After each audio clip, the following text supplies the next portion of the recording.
তো নমস্কার হলদিবাড়িবাসী। তো আবার চলে গেলাম আমরা দ্য টেস্টি ক্যাফেতে। 25শে ডিসেম্বর তারা রেখেছিল একটি প্রোগ্রাম। তো সেই প্রোগ্রামে এখানকার অনার আমাকে বিশেষ করে ডেকেছিল। তো সেখানেই গিয়েছিলাম। সেখানে ভিউটা তোমরা দেখো, জাস্ট মানে কি আর বলবো, এটা ক্যাফে কেউ বলবে?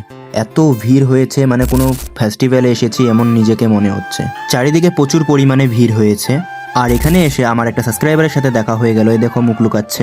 চায়ের গন্ধে পুরো আলো হয়ে গিয়েছে ভিতরে। তবে আজকে তারা একটা রুটিন চেঞ্জ করেছে। প্রথমে এসে আগে যে কোনো কিছু নিবে, পেমেন্ট আগে করতে লাগবে, তারপরে ওখানে খাওয়া দাওয়ার ব্যবস্থা রয়েছে।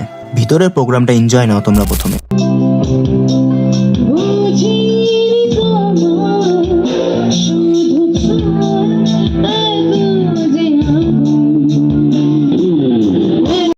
সো এখানে এই দাদাটাকে যে দেখতে পাচ্ছ, এটাই হলো এখানকার অনার। তো আমাকে পার্সোনালি ডেকেছিল। থ্যাংক ইউ দাদা ডাকার জন্যে। আর তোমাদের বাকিটা কেমন লেগেছে অবশ্যই কমেন্টে বলবে। ততদিনে সবাই ভালো থাকবে, সুস্থ থাকবে।